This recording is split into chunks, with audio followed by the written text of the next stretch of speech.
BRUCAST is back, baby. This BRUCAST episode is brought to you by the BRUCAST Store. Explore a store filled with awesome goodies from hoodies to t-shirts to mugs. We've got you covered. Stay in style with BRUCAST. Embrace the shock, set the trend. Visit now brew-cast.com/store. Link below.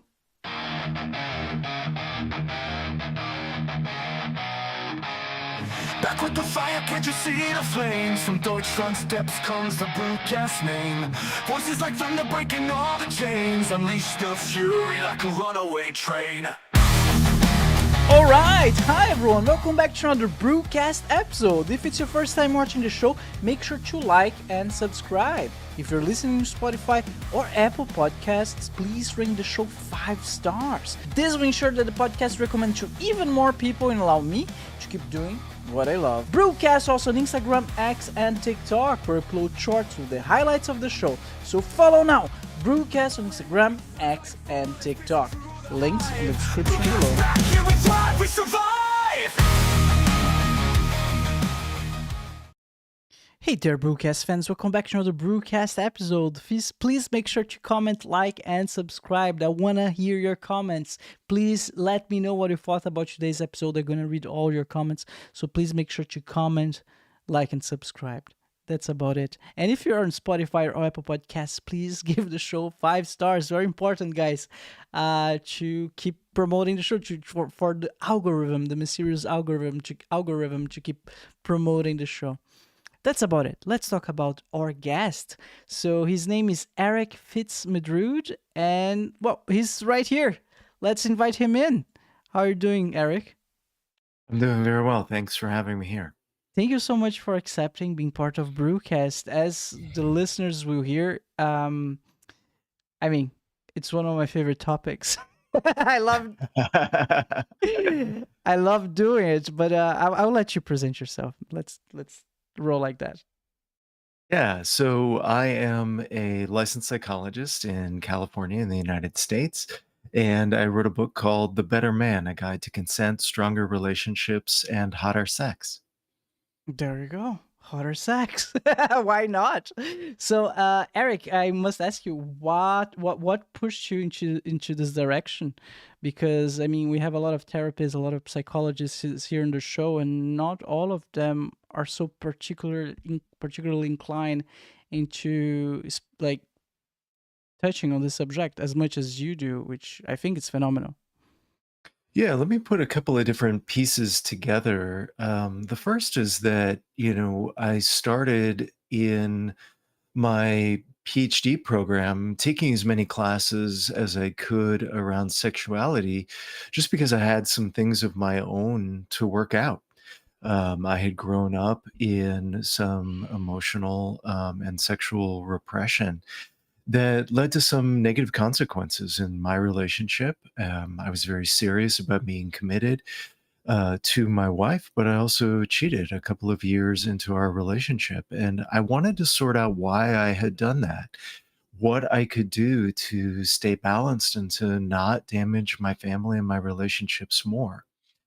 The more that I began clinical practice, one of the things that I noticed was that I loved working with individuals or couples to help their relationship. But one of the things that I noticed is that when we were working on sexual issues, all of the abstractions about how I feel safe or don't feel safe, what I'm looking for in terms of connection, were suddenly put into physical and concrete experience in terms of how that shows up between the couple, right? What are they holding back? Are they looking for from each other? It was no longer abstractions. There was a concreteness to it. And we could notice how the emotional tension, difficulty, ups and downs were showing up in their sexual lives. So that really made me interested in continuing to work with sexuality as a clinician.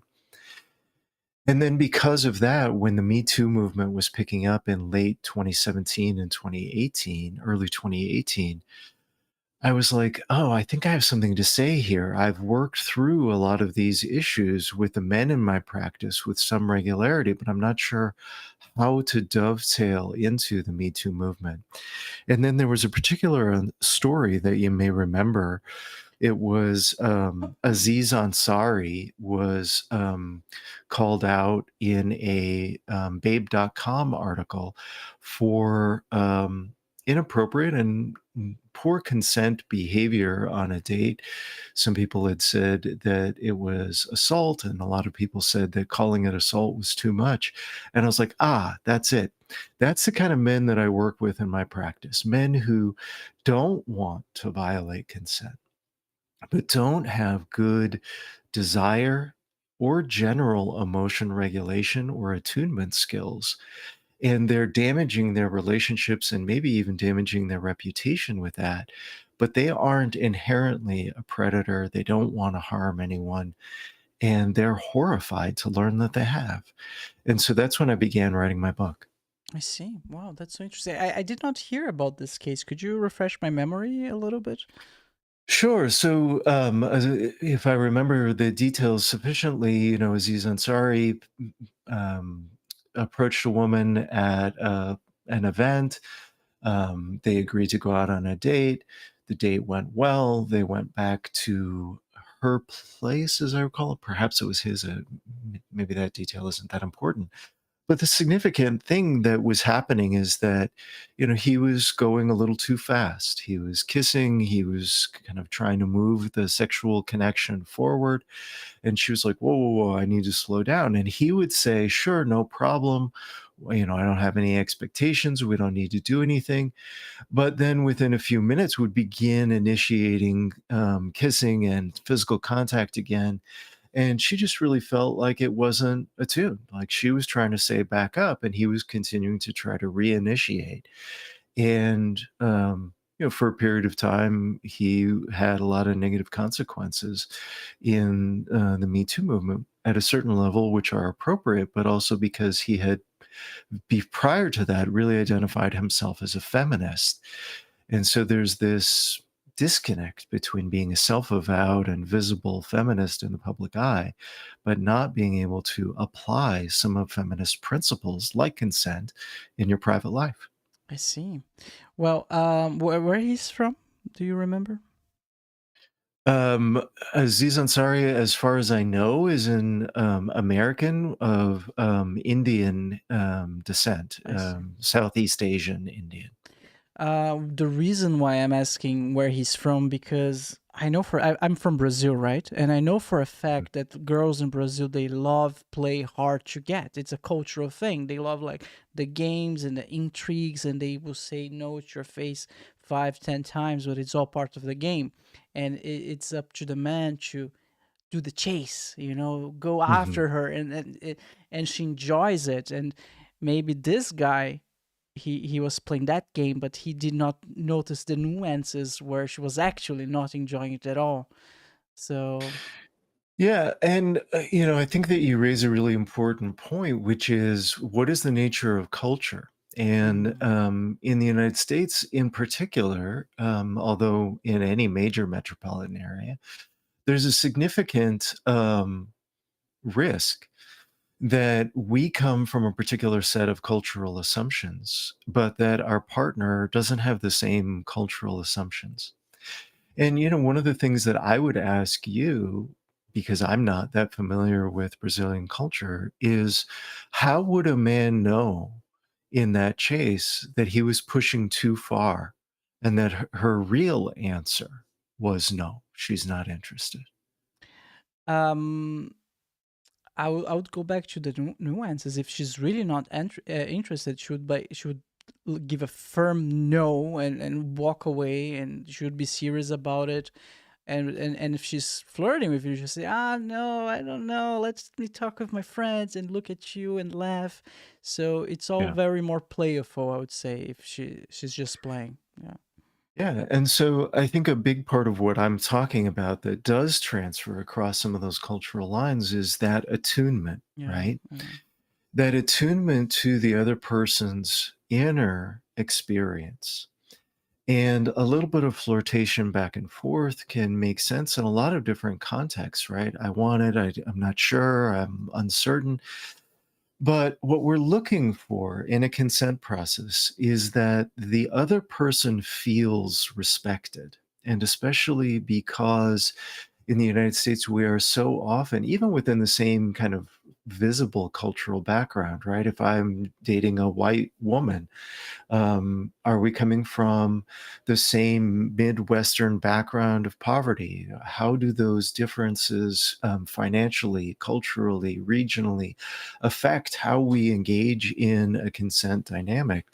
And one of the things that I've found, very similar to my experience of living in another culture, is that when there are different cultural experiences, we have to go to meta communication to translate across those cultural differences, right? So I can't just rely on nuance anymore. I have to be really clear and explicit. Hey, I'm interested in you. In my culture, the number of signs that you've given up would tell me that I should back off. But know, or I wonder if you're also giving other signals that you want me to approach. I would like for you to be explicit about what you want because I don't know these cultural signals. It's really helpful to begin becoming more explicit and clear together because it removes ambiguity from the situation. But Eric, doesn't that remove all Passion, the passion, the spark that is the in spontaneity. exactly. Absolutely not. So there are a couple of different things. So one thing to be clear about is um, even if it did, if there is a risk of your partner feeling violated, wouldn't it be worth risking death to passion in order to leave your partner feeling safe?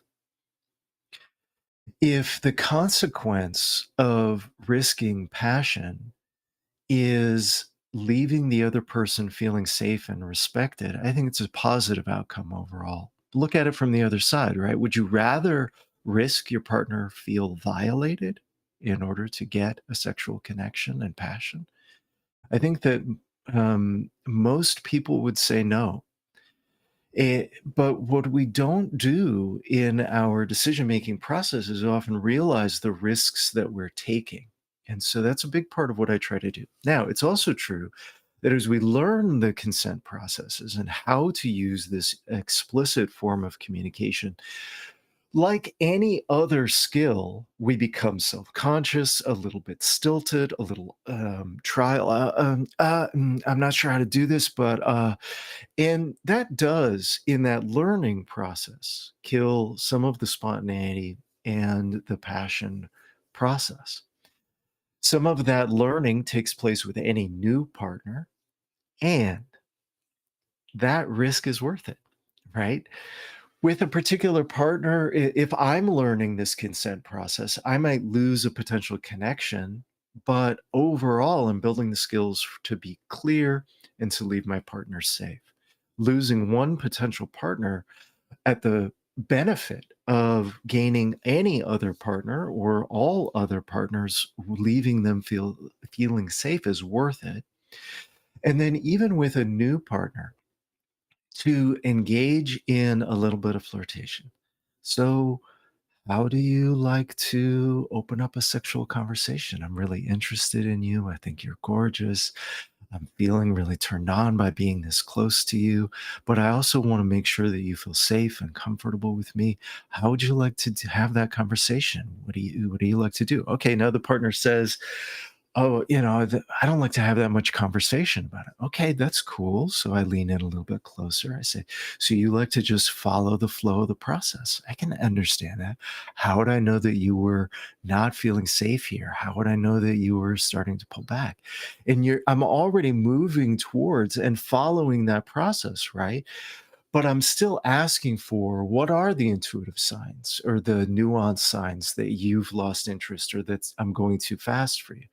And we're building a little bit of a consent culture of two between us. She'll say, like, "Oh, I'll put my hands on your chest or I'll pull away." Great, cool. Now I know what the sign is. Now I can lean in for a little more. And even in that, right, we're kissing, we're touching, we're moving a little bit closer. Maybe some buttons are getting unbuttoned. Now I can back up for a moment and I can say, hey, I know you said you like to follow the flow. And I just want to check in. How are you doing? Is this feeling right? Is this what you mean by flow? Am I in sync with you? Are you still comfortable moving forward? A brief moment doesn't need to interrupt passion, right? And overall, then my partner is left with this feeling of like, wow, this person is really hot, really into me, really sexy, and also really oriented to making me feel safe and not violated here. That more often, in my experience, leads to partners feeling comfortable moving forward. That's wonderful. Yeah, I was thinking about my dating process and how I approached dating in the past, and I realized that I took all the steps in a very careful manner, but without the verbal agreement. Like first, I would just invite a girl to hang out, and we'd go Mhm. out, right? Then first becomes friends, and then maybe go to a cinema, and then maybe if I feel there's something, invite her over and just watch a movie. Like I just open my life to her in a very slowly manner, you know. Mhm. So which makes the communication part relevant because she's just agreeing to see me again and again, and then maybe next time we hold hands and we have a great time, and then we agree to meet again. Yeah. And And Brew, what's really like consistent in that is yeah, that you're able, even though you're attracted to her, yeah, to go slow and to develop that attunement. And where a lot of men create problems for themselves by violating their values or violating, leaving partners feel violated, is that they don't know how to regulate that process of desire. They want to move forward so fast that um, they aren't careful and don't create that attunement on the way. yeah, and fast is never too good. I once heard you tell me what you think about it, Eric, that the faster you get in a relationship and the faster things go, it's a good indication how toxic it is. I don't know how real, how relevant, how real this is, how accurate it is, but Yeah. someone once told me that like if you slow things down and feels Yeah. work out, it still works out. It's way healthier for some reason. What do you Yeah. think? So I think that I would call that a yellow or maybe an orange flag, but not necessarily a red flag. Yeah. And I'll just give a kind of counter anecdote. Once knew a colleague who was a professor, and she described meeting her husband. They were at a dinner party with mutual friends, and partway through the dinner party, they just locked eyes. And she turned to him and said, would you like to come home with me at the end of this dinner party? And he said yes, and they had been together by the time, I knew her for over a decade, and she described a couple of things that might mitigate, right? They were both o older, so they had all, both been, maybe in their mid-40s when they met. They had been in other relationships. They both described this very comfortable, intuitive attunement. And while they got into a relationship very fast and very deep, there also wasn't a feeling of urgency about it. It just felt comfortable and easy to move closer. And so I think that that shows that some people can get into relationships fast without it necessarily being driven by attachment anxiety or insecurity, which it often is. And that's what creates that common orange or yellow flag. Would you say this attunement is? Is like the love?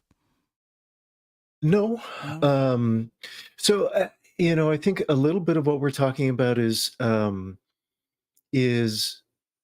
being outside of yourself enough, aware outside of yourself enough to be fully aware of the other person, tone of voice, um, volume, body language, and interpreting those things correctly But the good thing about explicit communication is that explicit communication removes the possibility of error. Hey, it looks like you're, feeling warm. Can I come a little closer? Can I kiss you now? Is it okay if I touch you here? Those things just a brief question like that can be said in such a warm and seductive tone. It doesn't need to be a barrier to passion or spontaneity. I see. So what I get from this is that communication is primordial. It's extremely important if you want to have a good relationship. That's something that I heard before. How much would you say communication also important during sex or for sex? So I think that the context really helps determine not just how much communication is needed, but also what type. So in my book, I give this example from a feminist comic called Everyday Feminism of the consent castle. The idea that in long term relationships, couples have built a home already of consent that they live in. They know how to move easily and safely from one room to another. They can kiss and escalate. They know what their current repertoire of sexual behaviors are. And they can often, I think of it as jazz or improvisation, right? We know the beats, we know the rhythms, and we know how to be and stay attuned to each other. We may not need to talk that much. We're communicating, but we're doing it with nonverbal communication that is well practiced and well paved in a long term relationship. In a new relationship, especially if it's a hookup, I think much more explicit communication is necessary, vital, before, during, and after. So hey, looks like can we go to the bedroom? Sure. What are you up for here? What kind of contraception or STI protection do we need? Are you inviting me to your bedroom to make out laying down? Are you taking your clothes off? Is that an invitation to penetration? Were you just looking to escalate to oral today? Like, how do we know these things if we don't talk about it, right? There's got to be some kind of ongoing communication. How do I know, for example, when a partner has gone internal, they're closing their eyes and pulling their chin in and closing their shoulders because they're getting so aroused that they're finding their orgasm, what I call the orgasm cave? How do I differentiate that with a new partner from somebody who closes their eyes, pulls their chin in, pulls their shoulders in because they're feeling uncomfortable and they want this to stop? I can't know that with a new partner. I have to engage in some degree of backing up, pausing, checking verbally, because I can't base my experience with this person on my experience of other partners, because each person is a new sexual musical instrument that I need to learn how to play from scratch. I love it. I never saw that way. It's beautiful. It's a new instrument, musical instrument. You're right, because like you need to push the buttons and blow things in different order. And I love Right? it, Eric. It's amazing. That's a really good But point. Yeah. but if I go in assuming that this instrument plays like every other instrument that I've been with before, or like I think sex works because I've watched porn, which Oh, is a fantasy about the sexual music, is not what real sex looks like, then I will go in and I will push the buttons and I will blow and I will create dissonance and not harmony. would you say that it's possible to be sexually compatible with someone, extremely sexually compatible with someone, but not be able to have a healthy relationship with them, and vice versa? Have a healthy relationship with them, but like romantic relationship, maybe even marry and have kids and travel the world, and not be able to have a be very compatible sexually. Possible, yes. Yeah. I mean, can I have hot sex with somebody that I have a damaging and toxic relationship with? Sure. but that doesn't mean that that's inherent either. Um, is it possible also to have hot sex with somebody that you raise kids with and have a long-term relationship and beautiful travel and ease? Absolutely. I've worked with those couples. They're lovely. Okay, what about the other case then? If you're married, you're happy, but the sex doesn't work. It's like, would you say there's salvation? I heard that because I once heard that if the sex doesn't work, it means that the relationship doesn't work. That's what I'm trying to debunk here. Yeah, no, it's absolutely not true. Not So, true. Okay. um, so every couple gets to decide what they aspire to get out of their relationship and what they are comfortable with in order to maintain relationship, what their bottom line of this is good enough is for them. Um, what I can say is I've worked with couples where they were in alignment. Sexual connection wasn't that important with them. And so they had sex infrequently, but that wasn't the goal, the focus of treatment. It was something else. And then that's fine. That's not necessary. You can have a good relationship without, you can have a good relationship that doesn't have a sexual connection, but have it be really important that you change that. I've also worked with a lot of couples where they lost the sexual connection and they wanted to get it back. And one of the biggest things that I see is that in the comfort of maintaining a relationship, people forget to take risks with each other in terms of either creating the sexual spice that they need or engaging in the emotional intimacy that they need in order to create that passion. I see. Wow, that's so interesting. That's why so many people fall into the routine.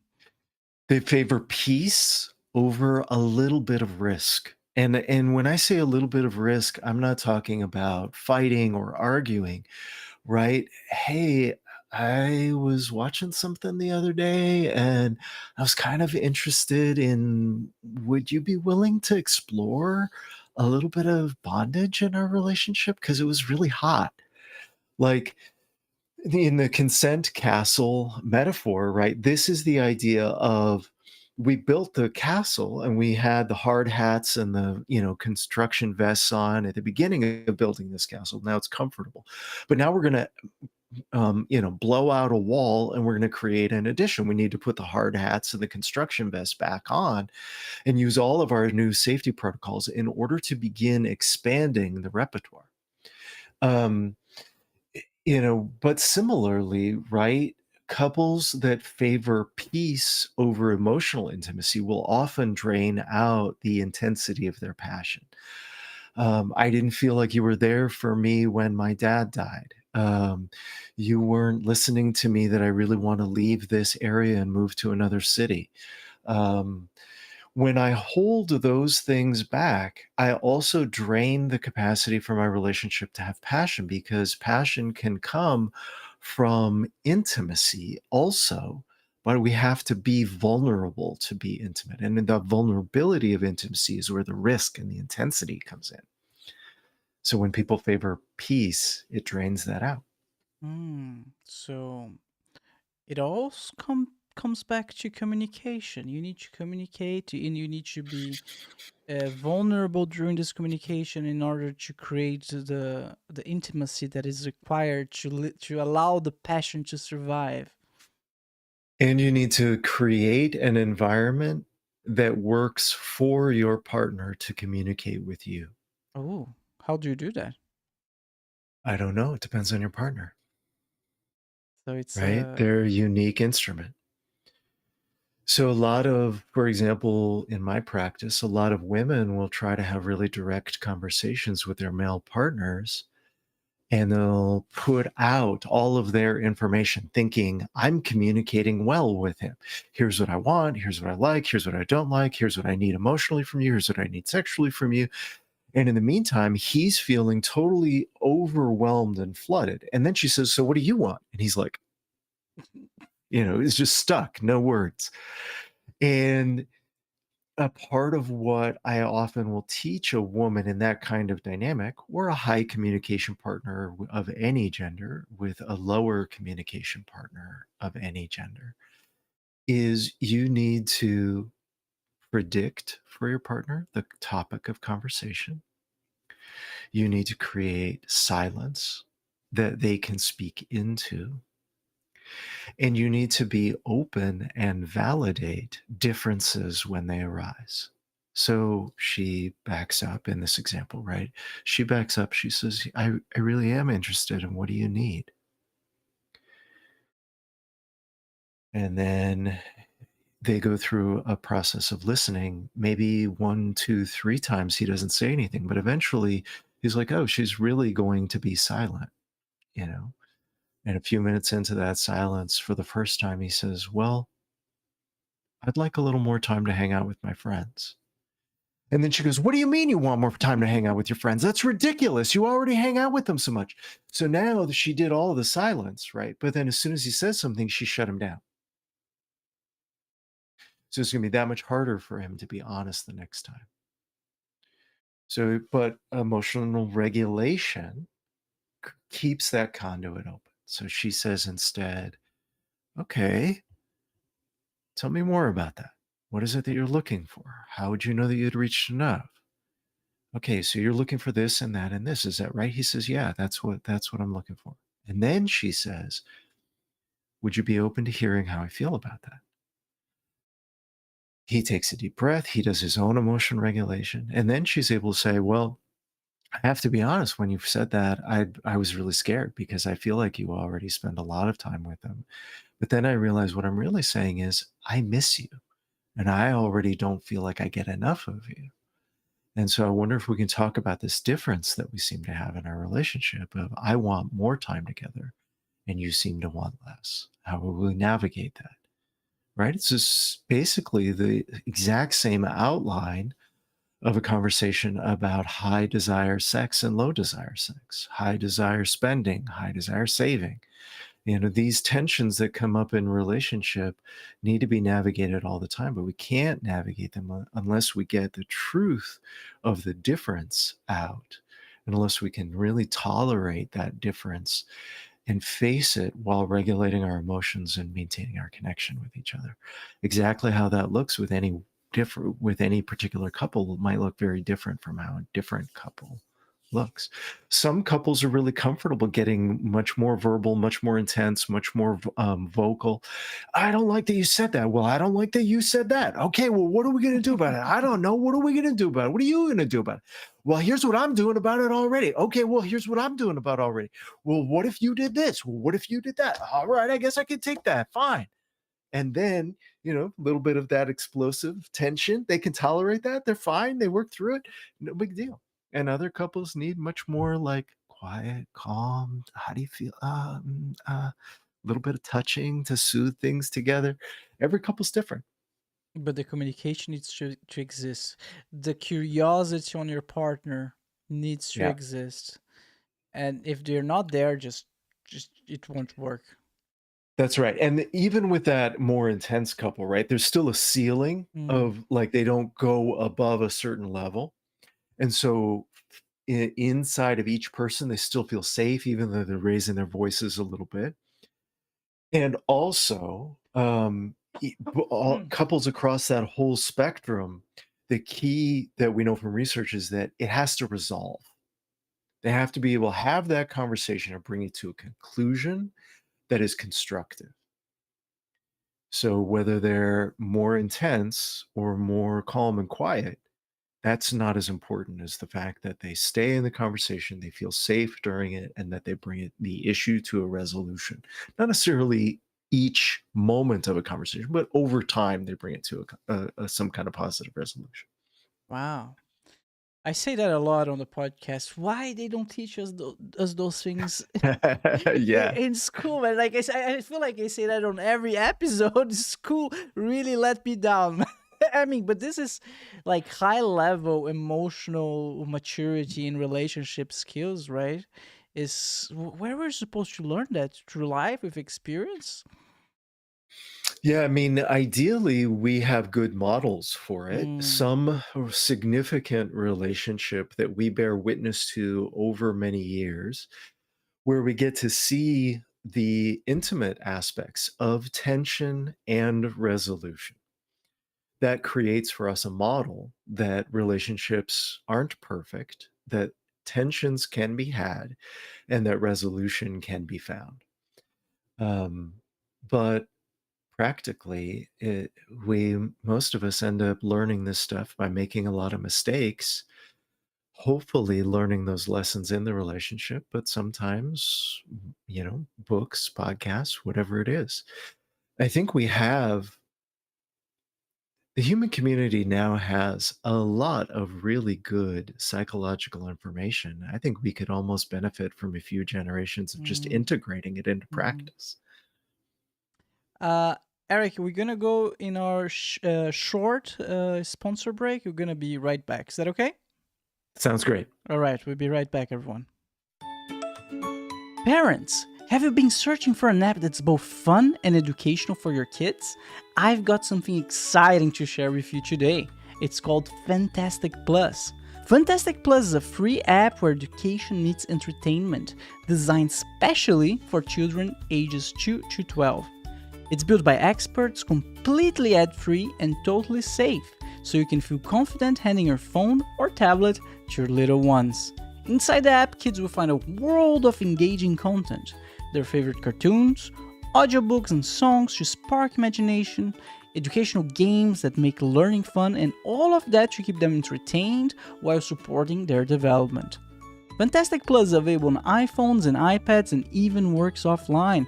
So whether you are on a road trip, flying, or just at home, your kids will always have something to enjoy. So if you're ready to give your kids a space that's both fun and educational, download now Fantastic Plus for free on the App Store. Fantastic Plus, a safe and ad-free educational platform for kids. Link on the description below.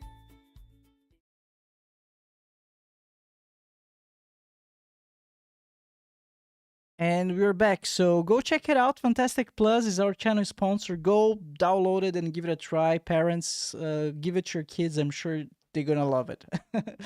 All right, we're back to the show. We're back to our podcast. Um, Eric, welcome back, my friend. I need to. Thank you. I see how you're successful helping couples with the relationships and their sex life. You're very soft spoken and you're also very knowledgeable. I need to ask you: have you ever met a couple that you just approached them and said, "Hey guys, no, give up. This won't work." So it's a really good question, and there are therapists out there who will say that. My strategy as a therapist has been different. I have worked with couples for in a couple of cases years and not been able to help them, and they decided to stay together.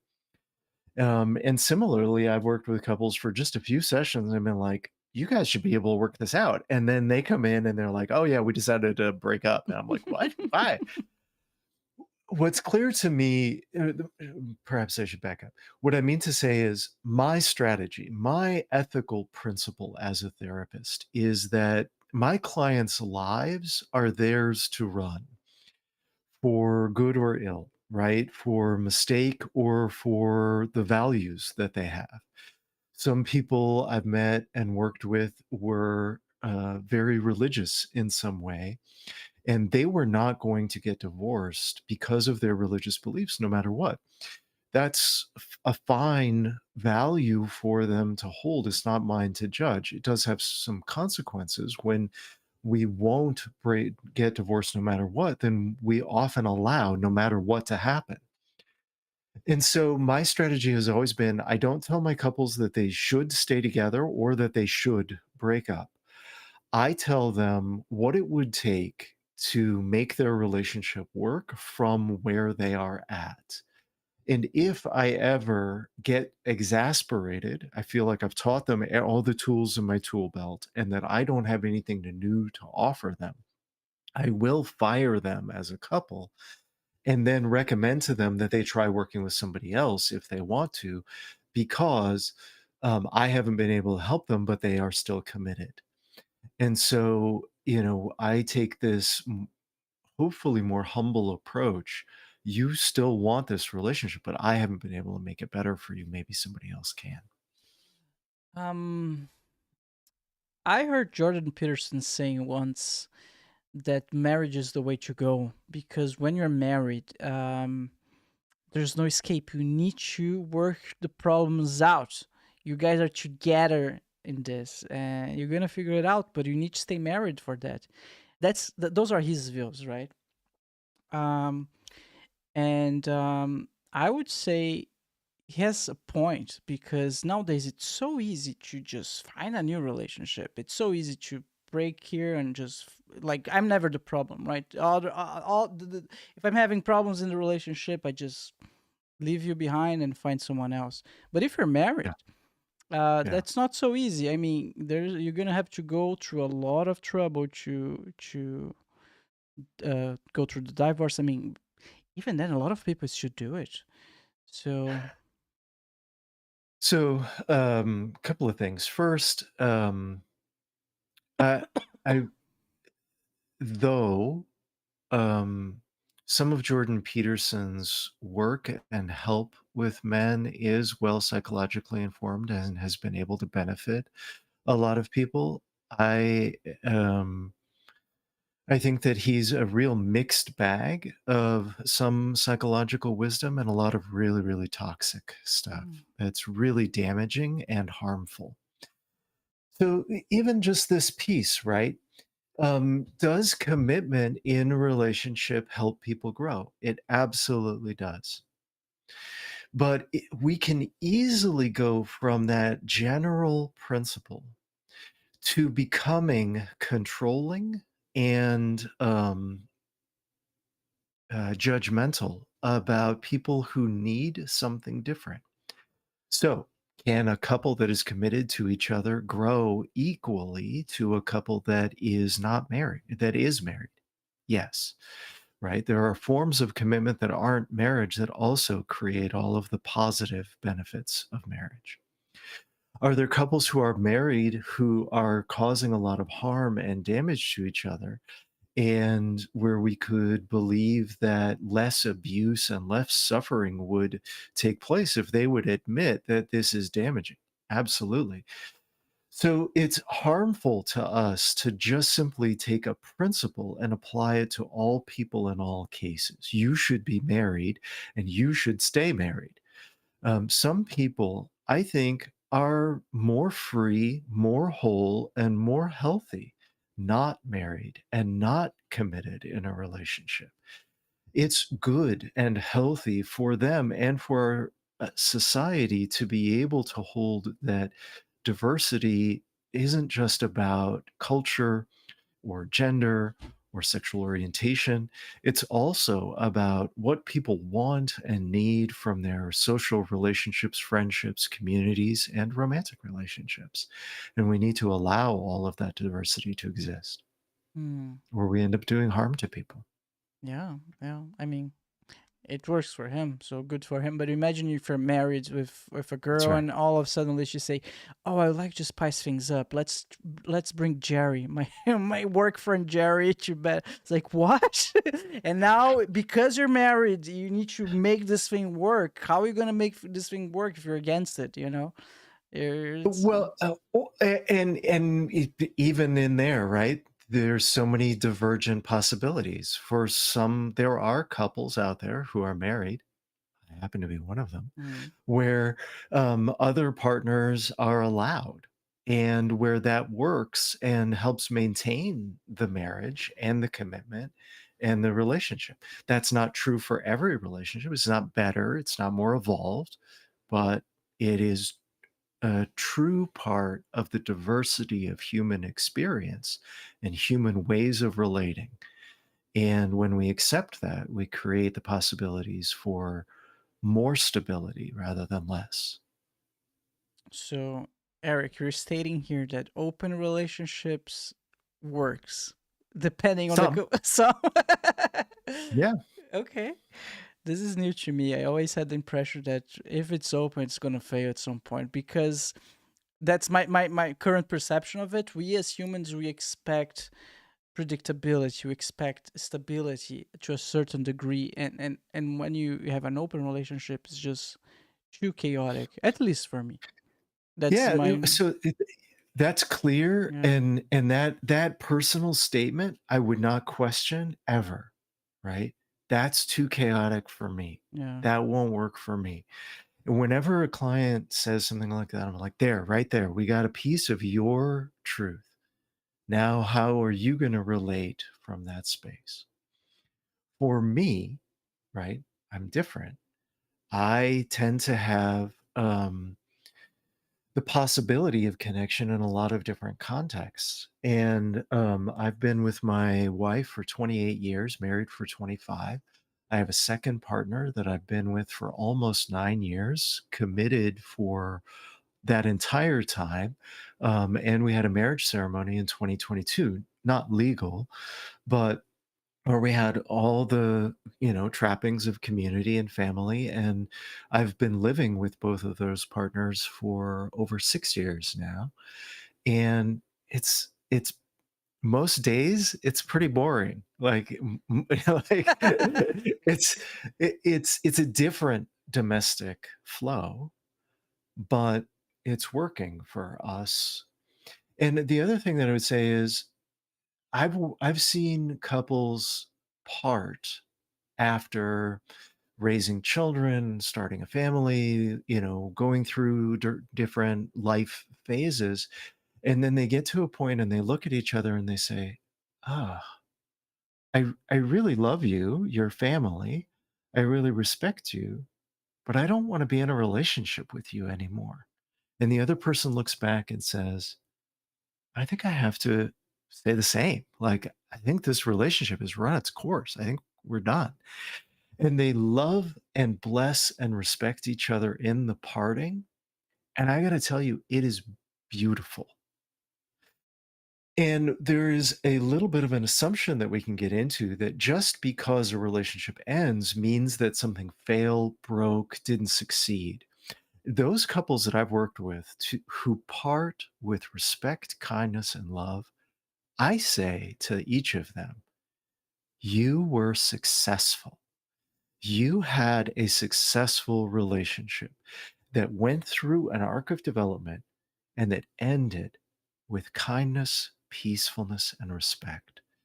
And whether that happens from a monogamous relationship ending or an open relationship or one of multiple open relationships ending out of kindness and respect, I think that's still successful.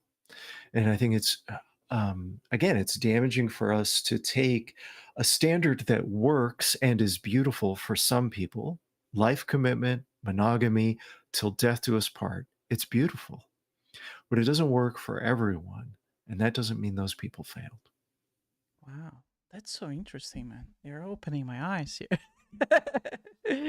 So, when it comes to ending the relationships, you said if it's done with respect, it's a win. But what if it's just one of the partners are willing to end things with respect? Like it's still gets super messy. It's Yeah. annoying. Yeah, it really is. I mean, just like it takes two to make a relationship work, it takes two to end a relationship with kindness and gentleness. Yeah, yeah, makes sense. Yeah. Yeah, if it's over, but yeah.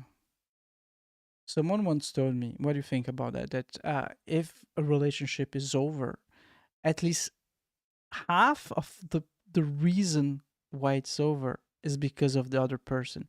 I've reflected a lot about it, and now talking to you, I think that's maybe not the case. Sometimes it's just all about you. You're not Yeah, happy. Yeah. so yeah, I always say this kind of mathematically impossible statement that each person is 100% responsible for the relationship. Right. I could have a loving, kind, attuned, non-defensive partner who's willing to work, grow, change with me. But if I wake up one day and I'm done, it's over, right? I can't. two people can't maintain a relationship if one of them decides they're out. Yeah. Yeah. Yeah, that makes sense. Man, I love this. I love this topic. Um, Earlier during the show, you touched on the subject of bondage, right? Sure. And I would like to talk a little bit more about it. I once heard that if there's bondage in the relationship, it means that there's some type of power play. Bondage is all about power play.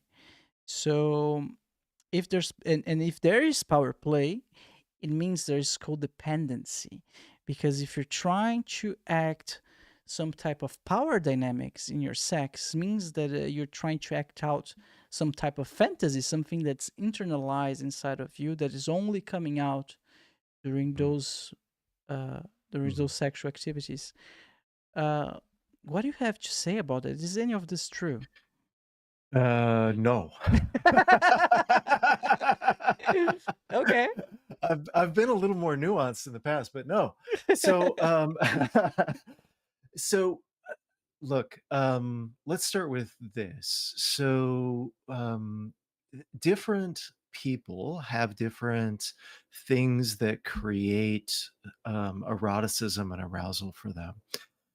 There's a wonderful work by Jack Morin called The Erotic Mind, where he revealed some of the findings from his research, interviewing people about some of their peak sexual experiences. And from that, he created what he calls the core erotic equation. The core erotic equation is arousal plus an obstacle equals excitement. Um, and from arousal. Arousal. Uh, yeah, I don't think you're gonna find the core erotic equation. You had the book up, Jack Morin's The Erotic Mind. So, the obstacle is a key component of eroticism. And for many of us, that obstacle is internal. And in Jack Morin's work, he identifies four cornerstones of eroticism: longing and anticipation, taboo, crossing taboo, power, which seeking power is his term for it, and overcoming ambivalence. So when we talk about seeking power, we're talking about typical things that might fit into BDSM: bondage, discipline, dominance, submission, sadism, and masochism. The D and the S do double work in the acronym. So also, it's often just commonly referred to as kink. I couldn't take any sexual behavior of any human being and tell you what it means to them. Take that in for a minute, right? We have a lot of judgments about what people's different sexual interests mean to them. So we'll just take this one quick example of bondage and we'll talk about what it means. So for some people, bondage might mean I'm free. I do things all day, all the time. I have to decide what to do, how to do it. I have to do it right. And that is a real burden for me. And if I have a partner who puts me in bondage, I don't have to do anything. I'm free from the obligation to figure anything out. I'm free to find in that moment just the sensory experience of what's happening to my body or what my partner is doing on their own. I don't have to make anything happen. For another person, that bondage is about attention. I want to fight that bondage. I want to push against it. I want to try to get free. And all of this power creates this fantasy inside of me of like, I'm controlled, but I don't want to be. But now you're controlling me. But now there's intensity because, that bondage creates something I can push against. And for another person, the bondage creates a feeling of security. I'm held, my arms are to my chest. I'm contained. It's like swaddling. It feels warm. It feels safe. My partner's taking care of everything.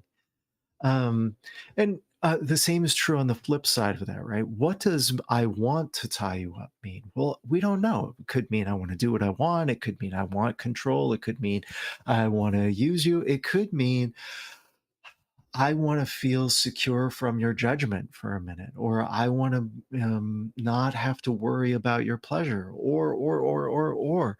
So many different things of Mm. what that means, but it's impossible to tell what it means from the specific behavior.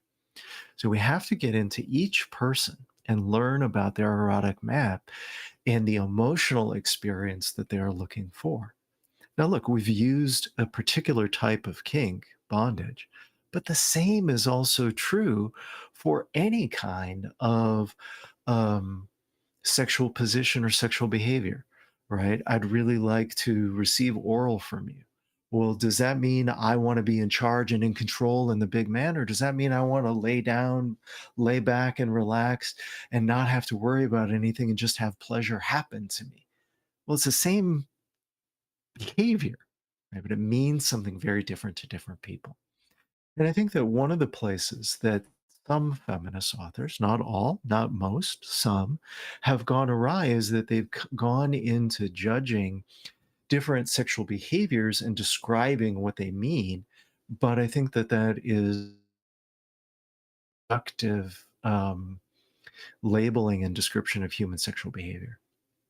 I see. So what I get from this is drop the judgment and have some fun, basically.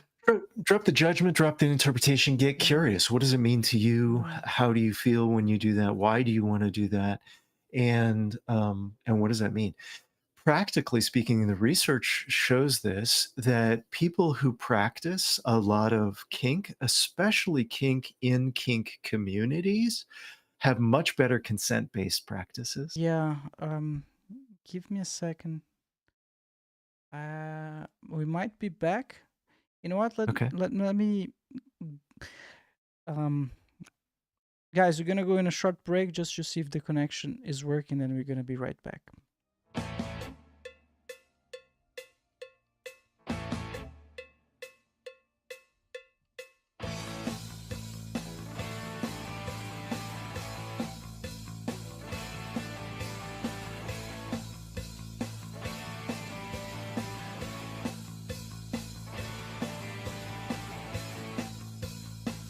All right, we're back.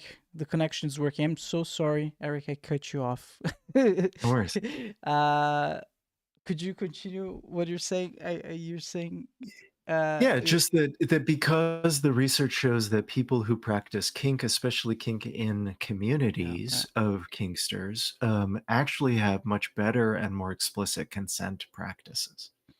and that's because they themselves understand their body and their sexuality way more, so they can see how this affect others. Maybe.